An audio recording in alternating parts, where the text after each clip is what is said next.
Amigos de Camex, ¿cómo están? Buenas tardes. ¿Cómo le va? Qué gusto estar con ustedes nuevamente. Bonito sol hace en Lima, ya el calor está bastante fuerte. Las noches que se podía sentir un poquito más fresca las noches, por ahí todavía hace, bueno, no todavía, recién está empezando un calor bastante intenso en las noches. Está movida la cosa, está la gente con los crespos todavía medio complicados. Eh, pero hay que seguir para adelante, ¿no? Porque si nos echamos a lamentar, nos generamos mayores problemas. Y bueno, las medidas son consecuencia realmente yo creo, de la desobediencia, ¿no? Ya saltaron nuevamente los opinólogos, ahora ya no es Vizcarra, ahora hay que echar la culpa a Sagasti de todo.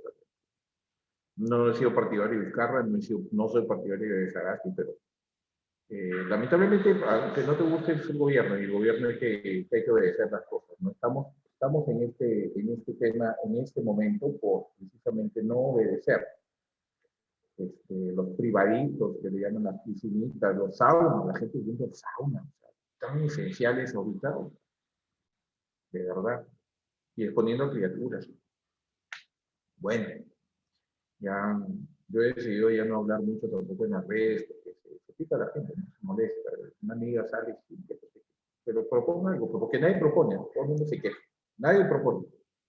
Es más, o sea, hasta ahorita no veo ningún candidato que proponga cosas. Por ahí he escuchado una boludez de alguien que dice que tiene 5.000 millones. ¿De dónde vas a sacar 5.000 millones?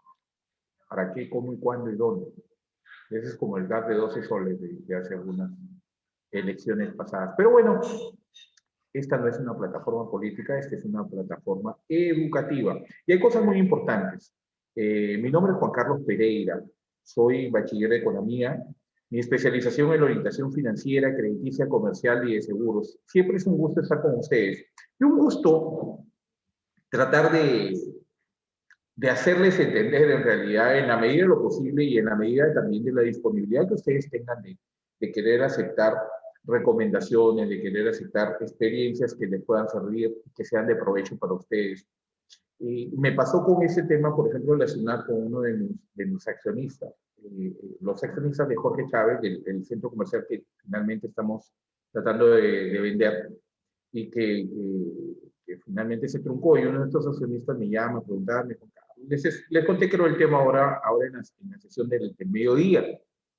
Y pues ya ahorita ya salió una normativa en el peruano, ya salió una declaración breve, corta, pero precisa, que me parece pertinente compartirla con ustedes de parte del ministro de Economía, de Waldo Mendoza. Y se refiere a lo siguiente, ¿no? Perdón, aquí estamos. La comparte Equilibrio Financiero es una página, un bloque, un blog o una página de opinión microfinanciera, a la cual sigo permanentemente. Tiene muy buenos, igual que Microfinanzas, que veíamos hoy día la revista digital, que por aquí la tenemos también. Hay varios temas muy importantes y sí, de verdad que sería bueno que la puedan revisar. Están en LinkedIn. Bueno, Equilibrio habla sobre la modificación de la información de empresas del sistema financiero SUNAT, aquella norma que salió que decía que todos los meses los bancos, entidades financieras deben informar a SUNAT, al órgano tributario, acerca de aquellos clientes o reportar a los clientes que tienen cuentas de ahorro con montos mayores a los 10.000 soles. Pues ya se modificó. Eventualmente considero que de repente hasta se va a derogar esta norma, igual que la mal llamada ley ley antiusura y la recontrapopulista ley que no tiene ni pies de cabeza, ni esta del nuevo plan del sistema financiero. Aquellos que van a votar por esta señora que no hizo nada cuando fue, no ha hecho nada cuando es y no hará nada cuando posiblemente sea.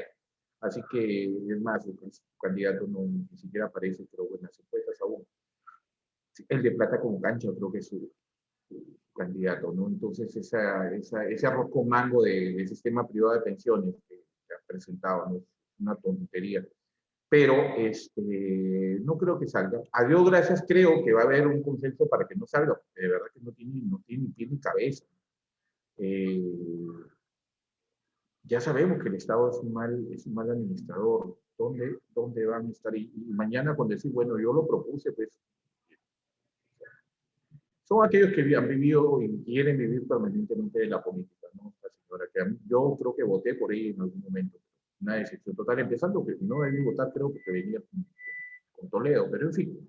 Es otro tema que no nos convoca, pero creo que sí debemos estar atentos, porque es importante que sepamos las cosas que van sucediendo para poder tomar medidas si es que fuera necesario. En todo caso, respecto a esta norma, la modificación de información de empresas del sistema financiero SUNAT, el ministro de Economía, Waldo Mendoza, en una entrevista manifestó que luego de haber escuchado al sector privado esta semana, publicará un decreto supremo, haciendo algunos ajustes a la medida original, dada por el decreto supremo 430-2020, de Economía y Finanzas, y comentamos, comenta nuestra opinión, nos pide el equilibrio financiero. Terminada la clase, voy a dar mi opinión. Y bueno, le paso a comentar, información de las entidades del sistema financiero SUNAT. Waldo Mendoza, esta semana se publicará un decreto supremo haciendo algunos ajustes. Los montos máximos que eran de 10.000 soles, ahora serán de 7 UITs, que al año 2021 ya subió la UIT a 4.400, y el monto total para el reporte, sujeto a reporte, de 30.800 de saldo en las cuentas de ahorro. Además, la regularidad, lo que cada cuánto tiempo va a ser la información o el reporte de la información ya no va a ser mensual, sino en términos semestrales. Yo creo que se comporta de un tema un poco más equitativo, un poco menos de presión hacia el cliente financiero, ¿no? Ya la otra medida populista de la mal llamada ley antiusura es abrir una puerta hacia la informalidad, igualmente con el tema de los ahorros, porque la gente, de verdad, o sea, nadie quiere que sepa, nadie quiere informar a nadie de cuánto tiene en cuenta de ahorro. Creo que es constitucionalmente válido ese deseo de la mayoría. Aparte que yo me pregunto, y es un tema lógico y de repente puedo estar muy equivocado. Si bien es cierto, los excedentes de capital se meten en una cuenta de ahorros, ¿ok? Precisamente son eso, excedentes de capital son las ganancias, ¿ok? Van a reglamentar impositivamente el uso de las ganancias. Hoy día en la mañana les comentaba, hay otro candidato por ahí que está saliendo a decir que van a poner impuestos, porque son populistas, pues. O sea, como la gente se descontenta permanentemente por lo que puede o no puede lograr en la vida, y aquel que logra cosas en la vida, y no estoy poniendo en telejuicio cómo lo logra, ¿ya? El que tiene plata, pues le molesta al que no tiene plata, entonces a él ponle impuestos. Es populista lo que salió a hacer hoy en su conferencia de prensa que han tenido. Esto también, digamos que es medio populista también, ¿no? Simplemente porque da con alguien que dice, pues, no, pongan el impuesto al resto, porque en realidad el tema tributario pasa por otra situación. Pasa porque no le cobran a esa gente que no está pagando y que son los grandes empresarios. A eso yo sí, porque es un tema de equidad. La situación tributaria en un país tiene que ver con la equidad. Tanto ganas, tanto pagan. Y tiene que haber obligatoriedad. Uno de ellos, estos que quería postular a la presidencia, es el dueño del medio país. De repente el dueño de esto también, mañana lo vota. Espero que no. Pero, o sea, ¿cuántas empresas están debiendo de tanto al país? ¿Por qué no ajustan ese tema? Quieren ampliar la base tributaria, la pueden ampliar recaudando todo eso que no han recaudado ahorita.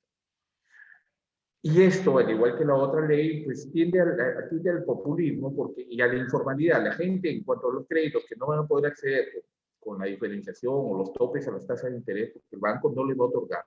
Para el banco es negocio colocar créditos a una tasa determinada con alguien con quien va a hacer negocios permanentemente a largo plazo y cuyos riesgos son mucho menores.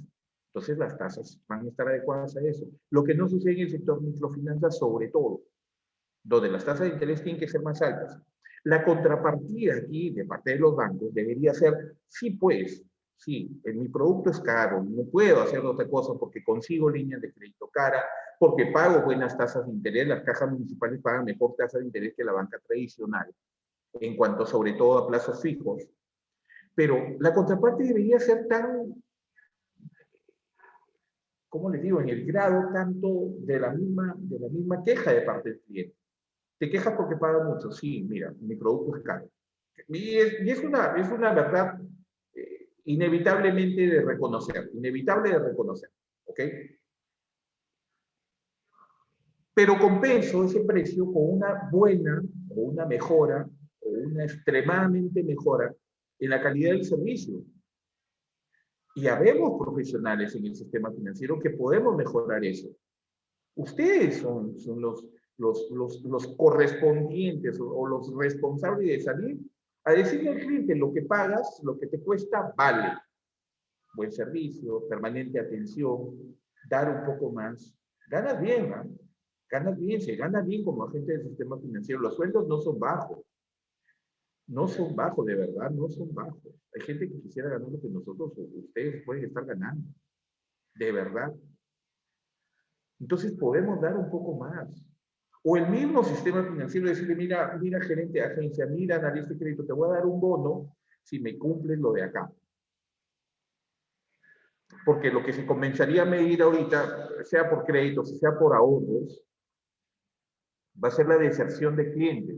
A saber que es mucho más caro hacer que se quede, no, perdón, que retorne el cliente que se fue, sobre todo en ahorros, que darle un merchandising, que darle una mejor atención al cliente que tienes. ¿Entiendes? Es mucho más caro y está totalmente demostrado. Ya yo creo que aquí hay un buen logro con el tema de que, y más que todo, no me gusta usar ese término, pero sobre todo, en la senda de decirle al cliente, tranquilo, tranquilo, tú sigue trabajando, que no hay problema. O sea, que yo reporte al ente tributario no significa que mañana te van a caer y te va a ir mal, no. Regresa esa plata que ya metiste bajo el colchón, tráela para acá, tranquilo. Porque, ¿qué es lo peor que podría pasar? Y y eso se enmarca en una política muy usada, que es fundamental, por ejemplo, en el sistema de prevención de lavado de activos y financiamiento del terrorismo. Conoce a tu cliente. Y el conocimiento a tu cliente pasa por inclusive los sustentos necesarios de por qué tiene tal cantidad de plata. ¿Hace cuánto tiempo? Tiene años de años la normativa de prevención de lavado que dice que para operaciones en efectivo iguales o mayores a $10,000 en una sola operación, en operaciones individuales, o si hay una especie de pitufeo, es decir, en operaciones que sumen entre varias operaciones hasta $50,000 en un mes, tienen que ser reportadas como posiblemente operaciones inusuales, primero como operaciones que van en esos montos, después se determina si son inusuales y posiblemente en algún caso podrían terminar siendo sospechosas. ¿Cuándo empieza esta política? Conoce a tu cliente. Tienes al señor Juan Carlos Pereira, que es jubilado, y todos los días, todos los meses de su jubilación destina, no sé, tiene una buena jubilación, digamos buena, pues para los niveles de jubilación que hay, que él dispone de $500 mensuales y viene el señor Kevin, ¿cómo está? Vengo a traer mis $500 de todos los meses y póngamelos en mi cuenta de ahorro. Todos los meses. Todos los meses. El señor Pereira, jubiladito, trae sus $500. Y de pronto ya lo conoces hace 2, 3, 10 años al señor que todos los meses trae esos $500 y te aparece un día con $15,000. ¿Es sospechosa? No, pero sí es inusual. Entonces, y aparte por el monto, tiene que hacer el registro y tienes que explicarle al cliente por qué tiene que hacer ese registro. Está obligado a hacer ese registro. De pronto, en una semana te trae otro monto similar y no te explica. Ya la tendencia es a que esa operación inusual se convierte en una operación sospechosa. Pero ¿dónde salvaguardas tú los riesgos en los que puede incurrir la entidad financiera en que tienes una política muy estricta de conoce a tu cliente. Tú sabes que ese cliente es así, así, así, así. Tú podrías explicarlo, pero también depende que el cliente quiera, tenga la voluntad de decir, bueno, ¿sabes qué? Esto es por esto, por otro, he hecho este negocio, estoy recibiendo una herencia, he vendido tal cosa. Es sencillo, pero es materia de que el cliente lo conozca. Porque el día que tú le pides al cliente el reporte de algo, ¿por qué tiene este dinero? Él va a pensar que alguien o lo quiere asaltar, o tú perteneces a una mafia de marcas y estás vendiéndole la información del señor de jubiladito este que ahora trae más plata que antes, o que el ente tributario lo está persiguiendo para cobrarle más, que es el permanente miedo de todos los trabajadores dependientes e independientes en el país. Entonces, todo va a pasar siempre porque el cliente esté bien informado. ¿Sabías de esta norma? Yo la sabía desde el domingo. No había visto la reglamentación. Por ahí a la volada he visto que ya salió en el peruano el día de hoy. En una edición extraordinaria, inclusive el peruano, ha salido esta norma. No sé el número y todo, pero ya salió. Y ahorita se está confirmando, con esto que les estoy comentando, de que ya hay algo totalmente oficial, 30800. ¿Está bien? 7 UITs. Porque fíjense el nivel de desconocimiento, es la experiencia que yo les contaba ahora en la mañana. La persona, don Román Aguilar, es un amigo mío, cliente, accionista de Jorge Chávez, de donde yo estoy, estaba preocupado porque él no entendía esta norma, no sabía la norma, y es un cliente bancarizado. Yo sé que trabaja con mi banco, trabaja con el Continental, con varios bancos, o sea, es bancarizado. Pero me llama la atención que me dice, no, Juan Carlos, es que ahora con la norma que ahora hay, ellos van a poder reportar que yo hago a mi proveedor del producto que vendo, le pago semanalmente 5.000, entre 5.000 y 15.000 soles. Ahora la SUNAT me va a perseguir. No, mentira. Empezando que la SUNAT ya sabe hace tiempo que tú le haces esa operación todas las semanas. Segundo, que la norma no va por ese lado. Y fíjate, les vuelvo a repetir, es un cliente bancarizado. ¿Quién me informó? Nadie. Se lo he tenido que informar yo. Hablamos a las 7 más o menos de la noche del domingo. Y me vine a mi máquina, abrí mi máquina y encuentro esta información en LinkedIn, creo que fue en la página web del comercio. Inmediatamente lo llamé. Fíjese, mire, para tranquilidad. Ya le había explicado la norma, cómo era. Ya lo había entendido. Más aún se quedó un poco más tranquilo cuando le dije que ya había salido esa noticia el día domingo. Por eso es importante que nos mentalicemos, que mucho, a ver, en general, voy a ser un abogado del diablo y me voy a poner en la generalidad del tema. Y se los he dicho más de una vez. Toda acción que desarrollemos, siendo un tema holístico o integral, o sea, es decir, en nuestra vida personal, en nuestra vida familiar, en nuestra vida profesional y laboral, toda acción va a tener una consecuencia. Lo que debemos buscar son las consecuencias positivas. Por lo tanto, para que tengas consecuencias positivas, tus acciones tienen que ser positivas. Una de esas acciones es pensar siempre en el cliente, objetivo primario, de lo que nosotros tratamos siempre de realizar acá. Orientación al cliente, mitigación de riesgos. Porque fíjate, porque esta situación, por ejemplo, de que el cliente deba conocer normativas que van saliendo y que de una u otra forma le atañen como tal, como cliente, están abocados o están involucrados dentro de estos dos objetivos, porque el cliente te va a agradecer primero que le informes.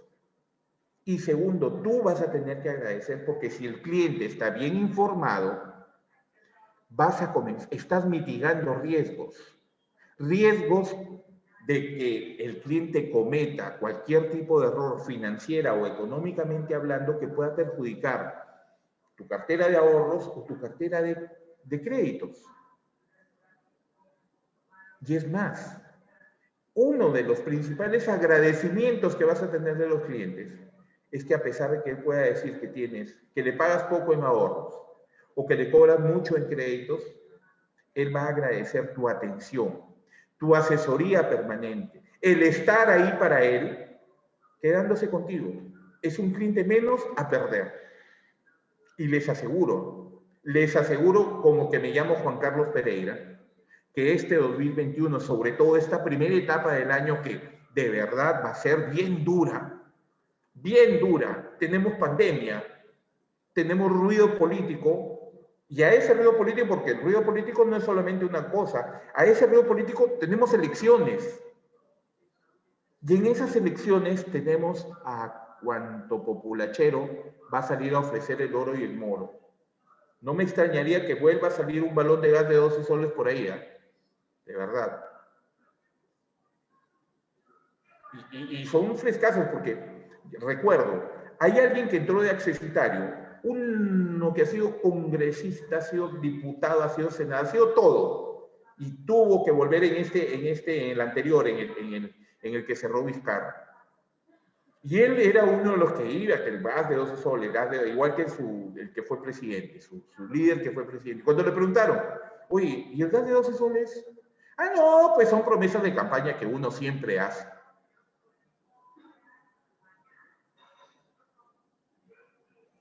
¿De quién es la responsabilidad? Nosotros tenemos responsabilidad. Por eso les digo, esta primera etapa, por lo menos, hasta después del segundo bimestre, es decir, por lo menos en mayo, el año se va a presentar durísimo. Y esto, o sea, asumiendo que se elija a alguien en la primera vuelta, porque si Dios no quiera, pasamos a una segunda vuelta, tenemos por lo menos hasta junio, de que tenemos que caminar, pero bien plantados en el piso. Y caminar bien plantados en el piso significa que tú, analista de crédito, tú, jefe de operaciones, tú, cajero, tu plataforma de atención, tu gestor de cobranzas, estés preparado para enfrentar esto. Que tengas las herramientas necesarias. Y esas herramientas te le da principalmente el conocimiento. Y que ese conocimiento vayas generando experiencia y que esa experiencia te sirva para tener las espaldas tan anchas que puedas soportar la carga que se viene. Y que no quiero ser, de verdad, no quiero ser malo, de verdad. Pero esto involucra mucho de competencia. Y en algunos casos va a ser una competencia, pero de verdad atroz a nivel profesional. Porque una de las cosas que salieron a decir el presidente de la Asociación de Empresas Microfinancieras, la gente de ASBAN, la FECMAC, la Federación de Cajas Municipales, tenemos 28,000 puestos de trabajo que están en riesgo. Cuando comiencen a tener por ahí una disminución de rentabilidad de utilidades, ahí van a salir los que ya saben ustedes, esos asesoritos que están buscando todos los años, están dando vueltas, sobre todo por las cajas municipales.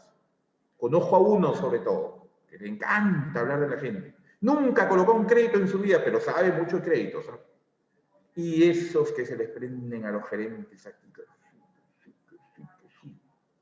Ahí va a estar el riesgo de esos 28,000. No va a estar en el mercado, de verdad, no lo va a estar. Pero ese riesgo, porque no es una incertidumbre, es un riesgo que tú puedes medir, gestionar y administrar con la calidad de tu trabajo. Tu única arma, tu única herramienta de defensa va a ser marcar la diferencia respecto al de tu costado. Y si todos marcan la diferencia, en buena hora. Pero basta que puedas quedar un punto detrás de alguien, porque es más eficiente que tú, si queda mejor que tú, no hay otra. O sea, lamentablemente está tan, ¿cómo te digo?, tan cruda la situación, tan cruenta la situación, que alguien que sea rentablemente un punto más que tú, de verdad tú quedas como una chancleta, por más bueno que seas, ¿sabes? Entonces, ¿qué te queda? Mejorar, mejorar y mejorar. Si te tienes que quedar media hora más, obviamente pensando también en las restricciones, en los toques de queda y todo eso, quédate. O si tienes que llegar más temprano, llega más temprano. Responde a todos tus clientes, cumple con tus clientes. Genera tu propia rentabilidad. Si ya lo venías haciendo, mejórala. Mejora tu versión de persona. De aquí en adelante tienes que presentar tu mejor versión a tus clientes. De verdad, van a comenzar estos asesoritos. ¿Ah?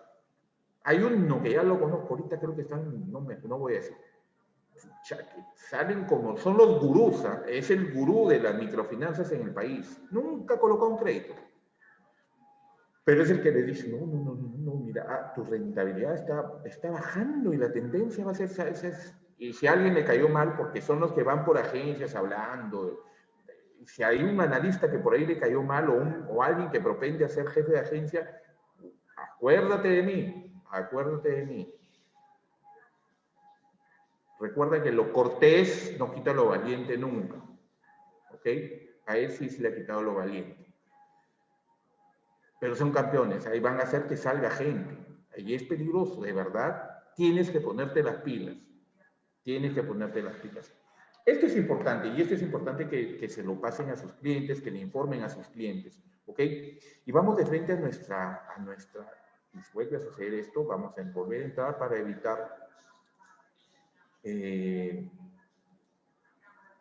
frente a nuestra conferencia, que es la última conferencia de esta etapa del curso de Administración Bancaria Integral, y que tiene que ver precisamente en un marco de orientación tanto hacia el cliente como hacia ustedes como agentes del sistema financiero respecto al tema del riesgo.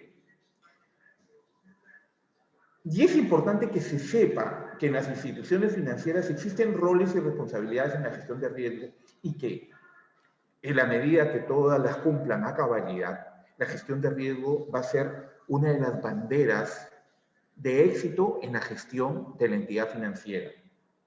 Vamos, el mes de marzo del año pasado, a fines de marzo, se presentaba este ranking a nivel internacional, Latinoamérica, 25 bancos de Latinoamérica, el primer puesto, Banco Continental del país, tercer puesto, Banco de Crédito, sexto puesto, Scotiabank y octavo puesto, Interbank.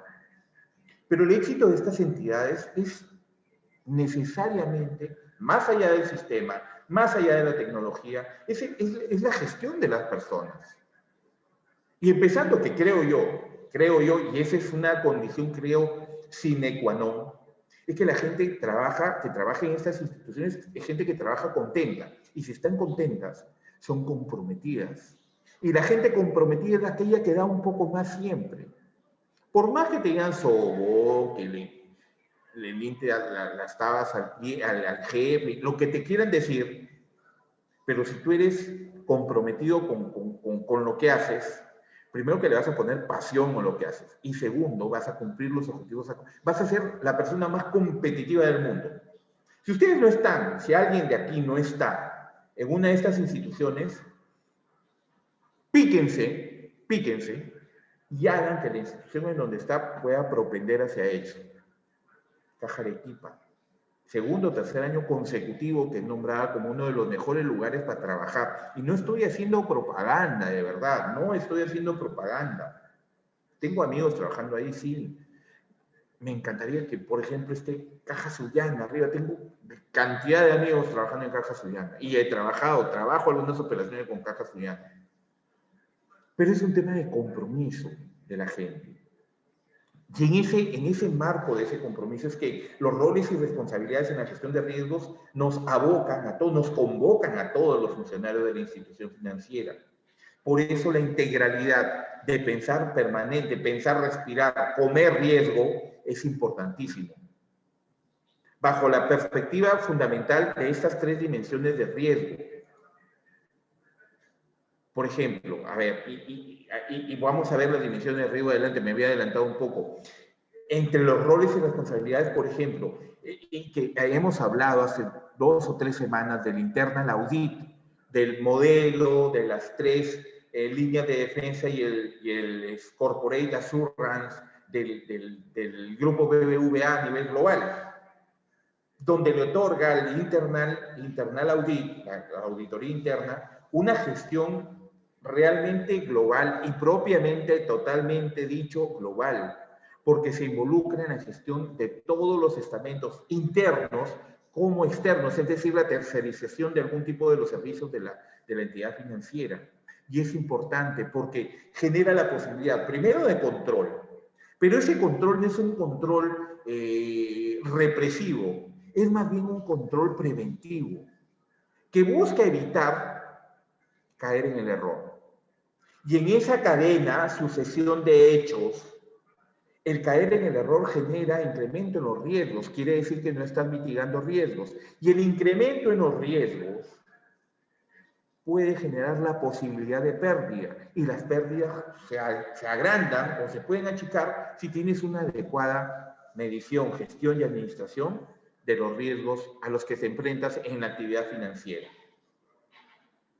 Es por ello que una internal audit con un control preventivo es mucho mejor como aquel represivo, porque finalmente un control represivo va a tener que sancionar, y en esa sanción puede estar sacando gente, porque las sanciones son debido a penalidades o a situaciones o a errores muy graves que pueden costar los puestos de los funcionarios.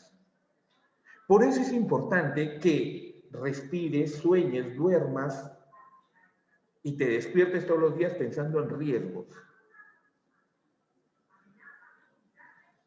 e internalizando en tu cabeza y en tu corazón, y quiero ser dramático con esto, y creo que lo estoy diciendo demasiado inclusive, debes mentalizarte que tienes dos objetivos principales: cliente, mitigación de riesgos. A partir de ahí cumples con todo lo que te obligan a cumplir, porque los reglamentos son para cumplirse. Hay una obligación para cumplirse. Pero yo encuentro tanta eficiencia en los sistemas y los procedimientos de las entidades financieras, que estos controles, que estas normativas, estos reglamentos te dan los parámetros necesarios. Y estos parámetros tienen que ver con tu actividad propiamente dicha en términos comerciales. Porque estos reglamentos tienen que controlar, obviamente, tienen que prevenir pérdidas, obviamente, pero no te pueden cerrar el negocio como tal. No puedes tener reglamentos que te digan no puedes colocar, pues. Al contrario, tienes normalmente reglamentos que te dicen coloca, pero bajo estas particularidades respecto al riesgo. No puedes colocar así, tienes que colocar así, tienes que poner así, a este cliente de tal forma no, a este cliente de acá sí. ¿Hasta dónde puedes llegar con los límites patrimoniales de la misma institución? Como por ejemplo, que es algo muy marcado en las cajas municipales. Para créditos directos o créditos, ¿cómo se denominan estos créditos? De riesgo único, es decir, de repente una empresa le paga a dos empresas diferentes y existe un riesgo único por operaciones entre esas empresas. Tienen un nivel de patrimonio que no pueden exceder. Ante eso, por ejemplo, y cuando las cajas municipales deciden atender o quieren atender proyectos que son muy interesantes, se juntan 1, 2, 3, 4 cajas y pueden realizar operaciones sindicadas. Y estas operaciones sindicadas son monitoreadas permanentemente, directamente, diría yo, por la Superintendencia de Banca y Seguros. Es más, son aprobadas por la Superintendencia. Donde la gestión de riesgos ya no va a ser solamente, en este caso particular, el crédito sindicado, ya no es solamente de una entidad, sino de 3 o 4 entidades que van a tener mucho más ojos puestos sobre estas operaciones. La auditoría interna es esencial en la gestión de riesgos.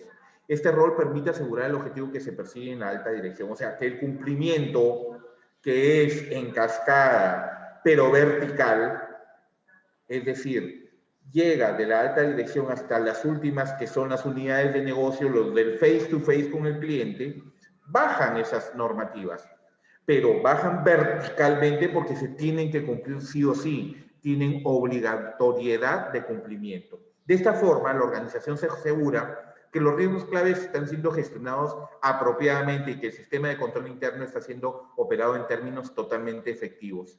La gestión integral del riesgo consiste básicamente, ojo con el examen, en detectar oportunamente los diversos riesgos que pueden afectar a la empresa para que de esta forma se puedan generar estrategias que se anticipen a ellos.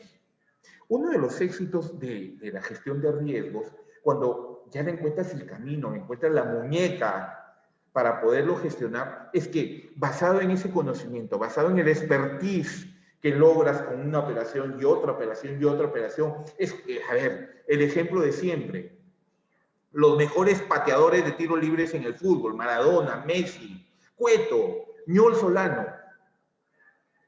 ¿Por qué se convirtieron en expertos pateadores de tiros libres? Porque se terminan de entrenar y se quedaban 1 hora, 2 horas más pateando y encontrarle el roce, la forma de puntear la pelota, la forma de cachetear la pelota, de darle 3 dedos.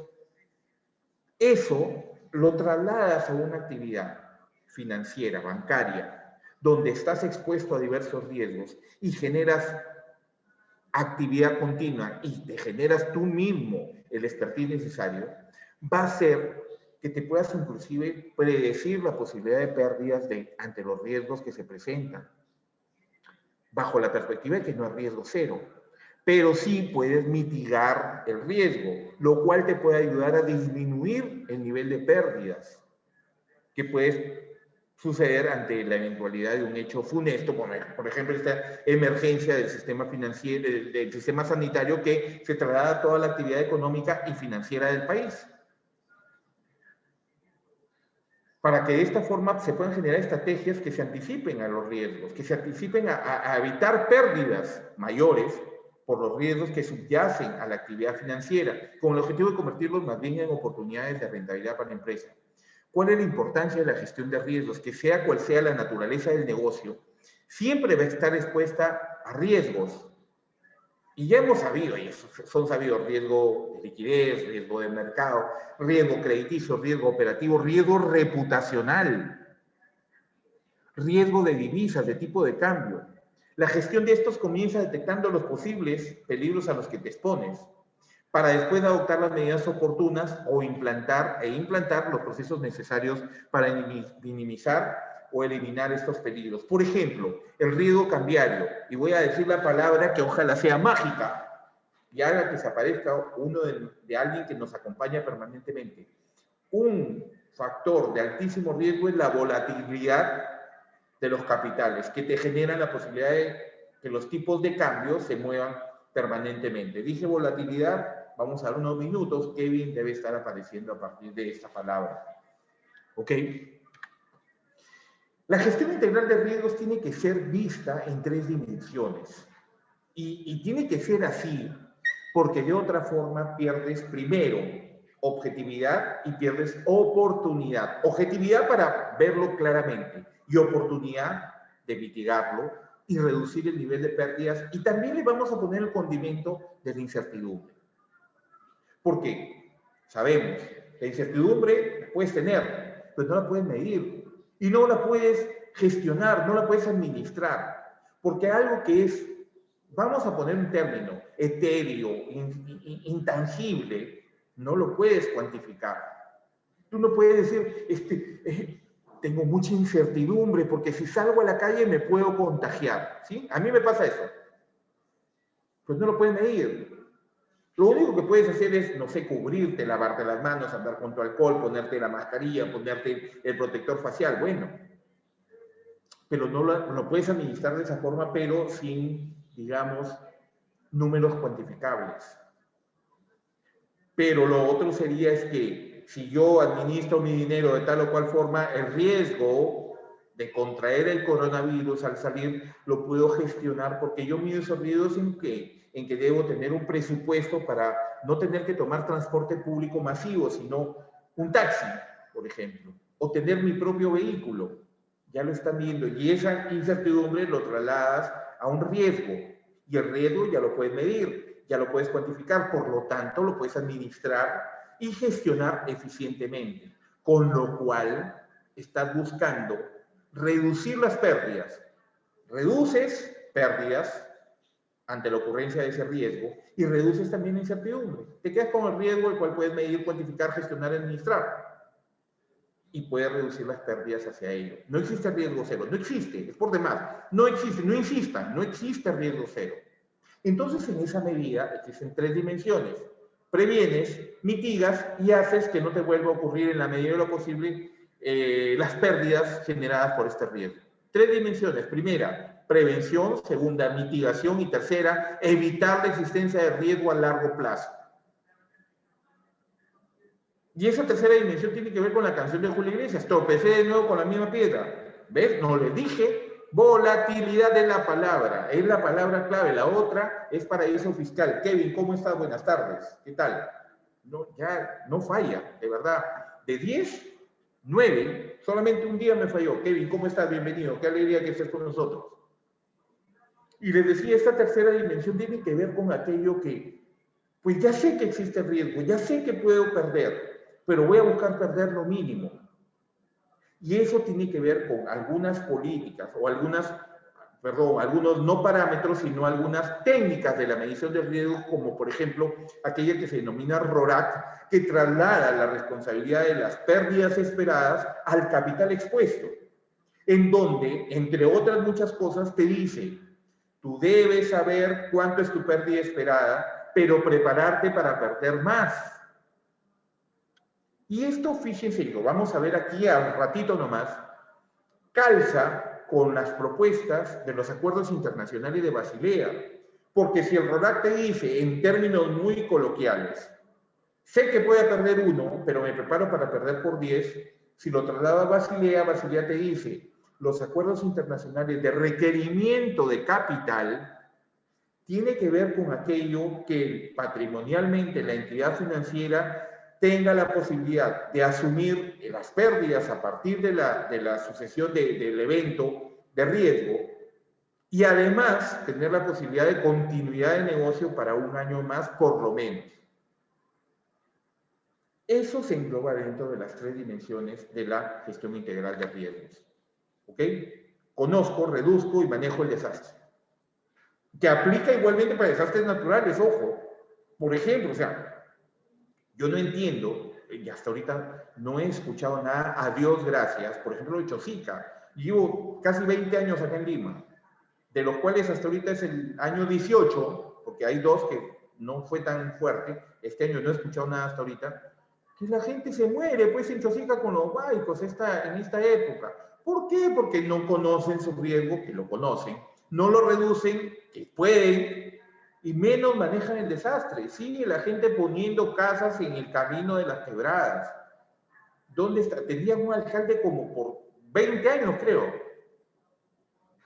Creo que han tenido un alcalde hasta que lo cambiaron. No sé si el señor alcalde ya ha hecho que este año no pase nada. Adiós, gracias.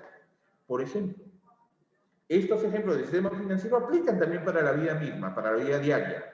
Por eso, lo holístico de nuestra responsabilidad, la integralidad. Aspectos personales, aspectos familiares, profesionales y laborales. Los parámetros de medición de riesgo, ojo con el examen. Probabilidad de incumplimiento. En el riesgo crediticio, sobre todo, probabilidad de incumplimiento. La probability of default, PD. La severidad, loss given default, LGD. Y la exposición en el momento de incumplimiento, exposure at default, EAD.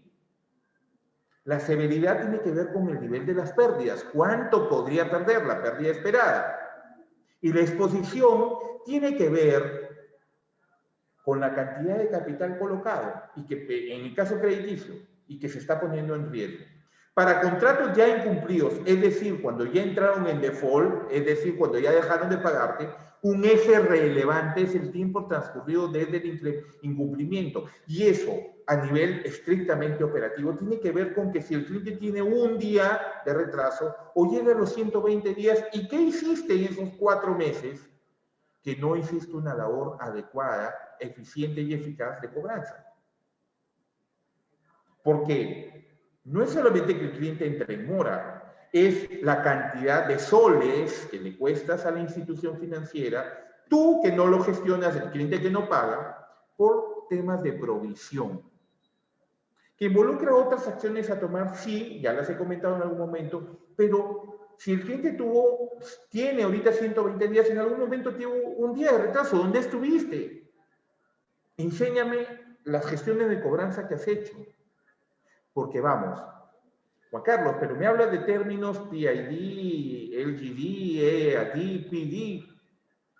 Yo no voy a ser analista de riesgo, posiblemente sí, porque tu camino podría estar por ahí para que te des cuenta que la colocación de créditos, la gestión de ahorros, implica riesgos para la entidad financiera.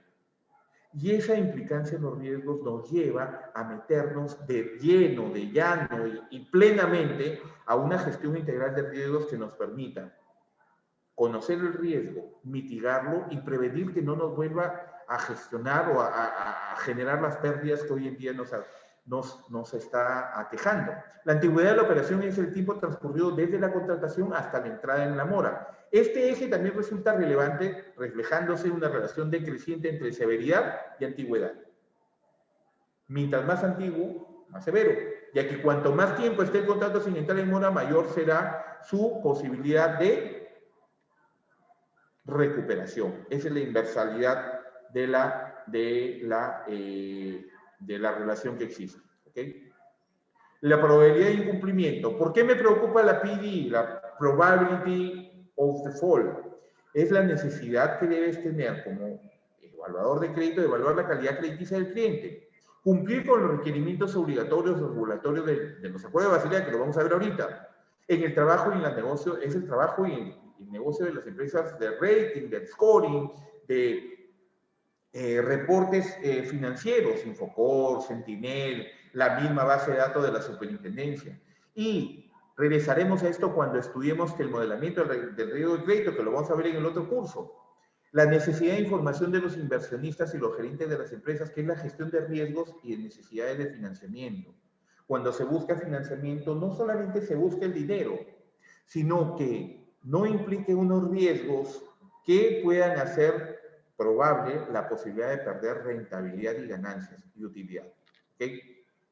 Las pérdidas esperadas. En ese contexto, las herramientas de calificación crediticia, rating y scoring evalúan el riesgo de cada operación cliente. Ojo con el examen. Se evalúa individualmente cada operación con el cliente en función de su calidad crediticia mediante una puntuación. Tal cliente tiene tal puntuación, que se emplea en la asignación de métricas de riesgo junto con otras informaciones adicionales como antigüedad de los contratos, tipo de crédito, ratio préstamo-valor, segmento de clientes. Pero ojo con esto, ahora en la época de que quieren trasladar la importancia de la inclusión financiera solamente a través de la transformación digital, lo cual me parece un error pero tremendo, pero ahí están los asesoritos siempre, pues, ¿no? Que no ven el bosque, ven el arbolito que tienen para podar y cortar y guardar. ¿Me entienden? Porque la transformación digital es importante, sí, pero enmarcada dentro de la inclusión financiera. No al revés. La inclusión financiera no debe estar enmarcada en la transformación digital. Es al revés. La transformación digital debe ser una de las herramientas principales, sí, para la inclusión financiera. El incremento del número de incumplimientos observado debido a la actual situación refuerza la robustez de los parámetros de riesgos, ajustando las estimaciones de los mismos y refinando las metodologías. Cada vez las métricas llevadas a cabo para gestionar el riesgo son mucho más finas. Porque, a saber, también hay más información. Entonces la posibilidad de caer en error tiene que ser la menor siempre, buscando que sea la menor. Es decir, por ejemplo, que las pérdidas esperadas sean las menores. ¿Qué se evalúa en las pérdidas esperadas? La exposición, que depende de los montos pactados en la operación y los mitigantes que tengas ante esos montos. Lugar, comunicación, experiencia en el negocio, historial crediticio, tus mitigantes. La probabilidad de default, de error, de caída, de pérdida, de falta de pago, depende del rating también de cada deudor. A un peor rating, obviamente, o sea, si encuentras a alguien que tiene una mala calificación crediticia, tú debes saber que la probabilidad de default, de caer nuevamente en error, va a ser muy alta. Y la severidad, que depende de las garantías involucradas en cada operación de crédito. Porque la severidad de la pérdida, que tiene que ver con la cantidad que vas a perder, también tiene que ver con esa preocupación de un cliente que entra en morosidad. Preocupación que va a ser diferente entre alguien que no puso garantías y otro que pone una hipoteca de su casa, que es el esfuerzo de toda su vida y hoy la podría perder si no cumple con el pago. Y hago estas explicaciones porque este curso, esta exposición, no está dirigida a un analista de riesgo, para lo cual lo que le estoy diciendo puede ser un chancay de 20, pero sí está dirigida para nosotros que estamos en la primera línea de defensa de un sistema de control interno, donde tenemos el face to face con el cliente, donde trabajamos todos los días esta gestión de riesgos. las pérdidas esperadas. Pérdida esperada es igual a la exposición por la probabilidad de pérdida y por la severidad. La incorporación de la información perteneciente a un periodo de desaceleración, fíjate, donde hay posibilidad de que, ya no tengas tantos créditos, que por ahí comience a surgir un indicador mayor de mora, a un periodo de desaceleración económica, es de especial relevancia para depurar los análisis de comportamientos cíclicos, estacionales, del riesgo de crédito. Estamos en esa época, una de las épocas, que estacionalmente sabemos, en condiciones normales, y quiere decir no pandemia, toda la vida hemos sabido que posterior a la campaña de Navidad y Año Nuevo, enero es uno de los peores meses para colocar. Lo sabemos, lo sabemos. Y comienza a tener un repunte hacia fines de enero y a comienzos, primera, segunda semana de febrero. ¿Por qué? Este año no sé cómo irá a ser, debido a las clases virtuales. Pero lo normal, ya les decía, fuera de pandemia, comienza a repuntar por esta época la campaña escolar, donde todo el mundo quiere entrar a la campaña escolar. Los que venden productos para campaña escolar y las bodegas, por ejemplo, que comienzan a surgirse de pequeñas cosas que pueden meter en plena campaña escolar. El efecto en la estimación de la probabilidad de pérdida o la pérdida esperada es en el factor de conversión de créditos, el Credit Conversion Factor, es inmediato. En cambio, el impacto de la severidad de la LGD está condicionado por la maduración de los procesos de recuperación. Es decir, mientras más posibilidad de recuperación tengas, la severidad va a ser menor. Es decir, la pérdida va a ser menor, asociados a dichos incumplimientos. ¿Ok? La PDI es una medida de calificación crediticia que se otorga internamente a un cliente o a un contrato con el objetivo de estimar su probabilidad de incumplimiento en un año vista. El proceso de obtención de la PDI se realiza a través de las herramientas de scoring, rating. Los scoring son herramientas, instrumentos estadísticos focalizados en la estimación de la probabilidad de incumplimiento por parte del cliente. ¿Ok? De incumplimiento por parte del cliente. En función de las características propias del binomio contrato-cliente, es decir, cómo están estipuladas las condiciones y que el cliente tenga la disponibilidad, evaluación crediticia, capacidad y voluntad de pago, de cumplimiento de tales condiciones. Y estas están enfocadas a la gestión de crédito de tipo retail, consumo, hipotecas, tarjeta de crédito particulares, préstamos a negocios. ¿Se dan cuenta? Una buena evaluación te disminuye las probabilidades de incumplimiento. Existen diferentes tipos de scoring, reactivos, de comportamiento, de productivos, o de buró, que son, por ejemplo, estas centrales de riesgo, en el que siempre nos enfocamos para una evaluación crediticia. El periodo de referencia para el análisis es por lo menos un año. La PDI varía con el tiempo, depende de las características del deudor y depende del ciclo económico también, porque el ciclo económico va a afectar directamente al tipo de negocio. Porque si es un negocio, a ver, de venta de snack bar, su ciclo de negocio va a depender de que si hace calor o si hace frío. El verano, que ya está siendo bastante fuerte en Lima en esta época, pero también el invierno, que en el mes de junio nos convertimos en un chupetín, en una congeladora. Para estimar la probabilidad de default o de incumplimiento, se utilizan modelos de rating y scoring como un respaldo muy importante. ¿Ok? La severidad es otra métrica clave. O sea, ¿para qué se mide la severidad? En el análisis cuantitativo del riesgo, y se define como el porcentaje sobre la exposición, el riesgo que no se espera recuperar en caso de incumplimiento. Es decir, tengo 10.000 colocados, mi severidad estimada está en función de que sobre estos 10.000 colocados, ¿cuánto es el porcentaje que voy a tener de severidad de la pérdida? Las estimaciones de severidad se realizan segmentando operaciones según distintos ejes que se muestran relevantes en el cálculo de las mismas, como el tiempo en mora, la antigüedad de la operación, la relación préstamo y valor, el tipo de cliente, la puntuación del scoring. Los ejes considerados pueden ser distintos en función de la cartera en análisis porque tienen que ver con los segmentos de negocio, tienen que ver con el sector de negocio, con el tipo de cliente, con la edad del cliente, con el género del cliente muchas veces. Por eso, vuelvo a repetir, todos estos temas y términos son de relevancia para un analista de riesgos, pero son de importancia para tu gestión crediticia, para tu gestión de ahorros, para tu gestión de atención al cliente, para tu gestión como jefe de operaciones, para tu gestión de cobranza.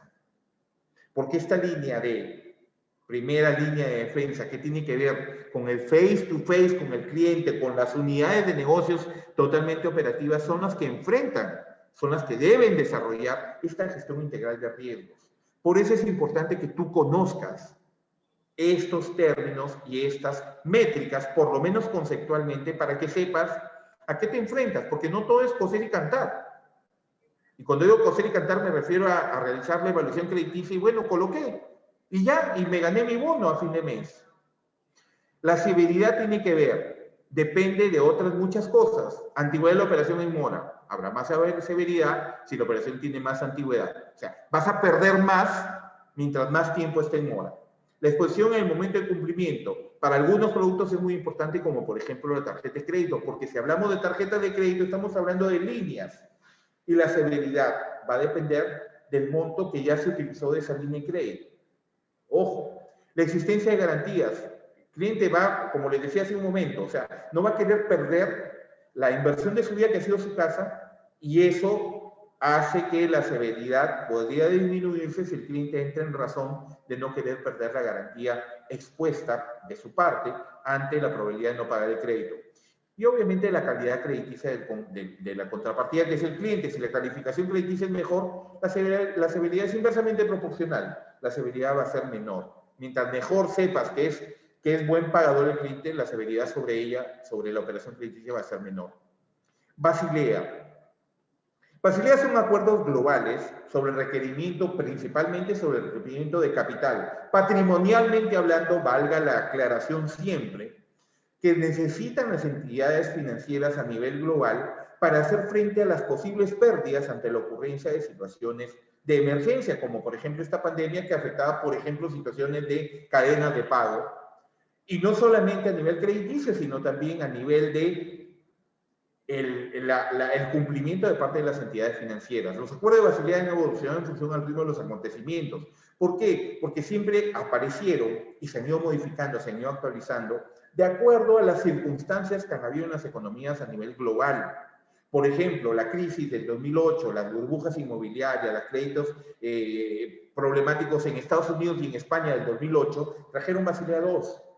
Tan es así que en España se comenzó a aplicar Basilea II recién después de 1 o 2 años de la conformación del mismo Basilea.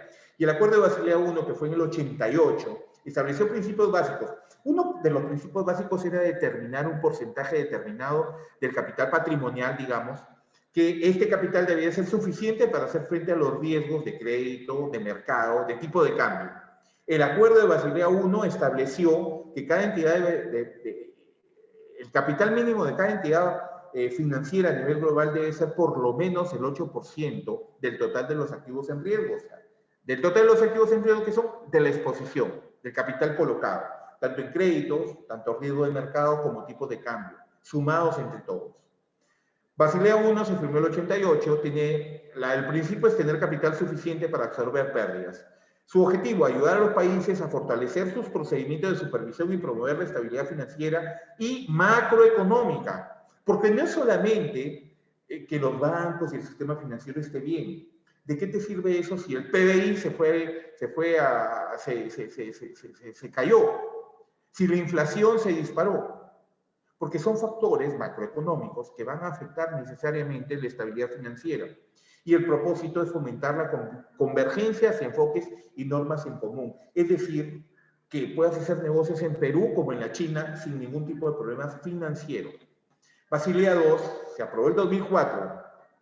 Se aprobó el 2004 y ahí está. En España no se llegó a aplicar sino hasta el 2008, cuando ya tenían el problema encima de la burbuja inmobiliaria. Desarrollaba de manera más extensa el cálculo de los activos ponderados por riesgo y permitía que las entidades bancarias aplicaran calificaciones de riesgo, como lo que ha hecho, por ejemplo, lo comentaba el señor Dongo, Wilmer Dongo, que es el gerente general, si no me equivoco, de Caja de Arequipa, si no es el presidente del directorio, sobre la ampliación de las métricas, de las medidas, de provisiones para salvaguardar patrimonialmente a la institución y no tenga problemas con que mañana tenga que enfrentar niveles de pérdida más elevados a raíz precisamente de esta pandemia.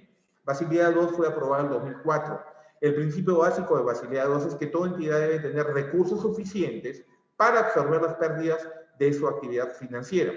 El objetivo es enfrentar el riesgo de una forma más global. Es decir, que las entidades financieras que tengan problemas totalmente específicos, individuales, pero que encuentren en las experiencias globales la posibilidad de salvaguardar los términos de estos acuerdos de Basilea y salir adelante ante situaciones de pérdida y fomentar la igualdad para competir. El propósito es la creación de un estándar internacional que sirva de referencia para la regulación bancaria a nivel global.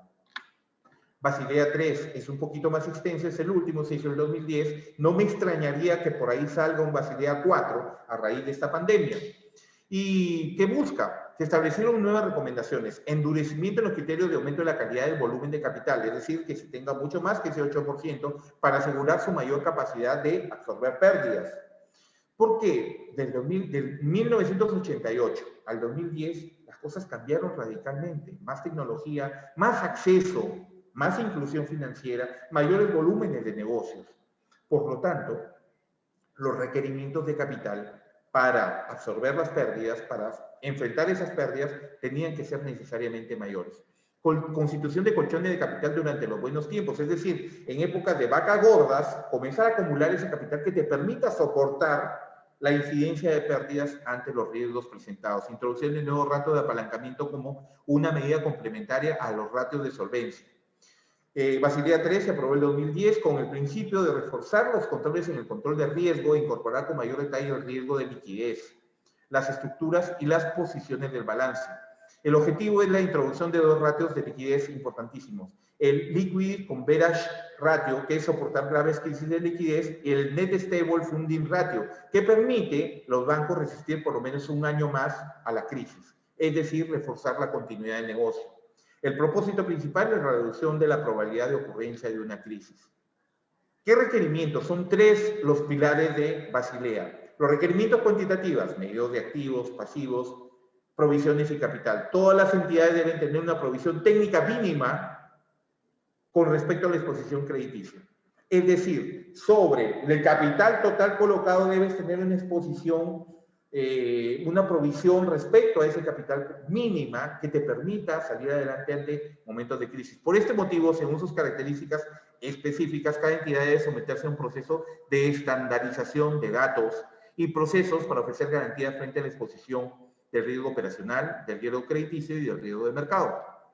Un proceso, segundo pilar, el proceso de supervisión y revisión cualitativa, es decir, buscar siempre que la calidad de la información sea la mejor, la más eficiente. La jurisdicción de cada país mantiene un sistema de vigilancia para garantizar que los bancos cumplan con las reglas y requisitos pertinentes. Este proceso incluye requisitos de información sobre los tipos de datos, sus relaciones de dependencia, el modo y la frecuencia con la que esta información debe llegar y la forma como se utilizan esos datos hacia los altos niveles de dirección y también a los niveles de supervisión y control, como en este caso la Superintendencia de Banca y Seguros para el Perú. Estos países establecen el modo en que se vigilará la correcta aplicación de las normas y reglas y requerimientos pertinentes por parte de los bancos. Y el tercer pilar es la transparencia del reporte y la publicación oportuna, que tiene que ver no solamente con la información y reporte a los entes reguladores y supervisores, sino también con la transparencia y la información hacia los clientes.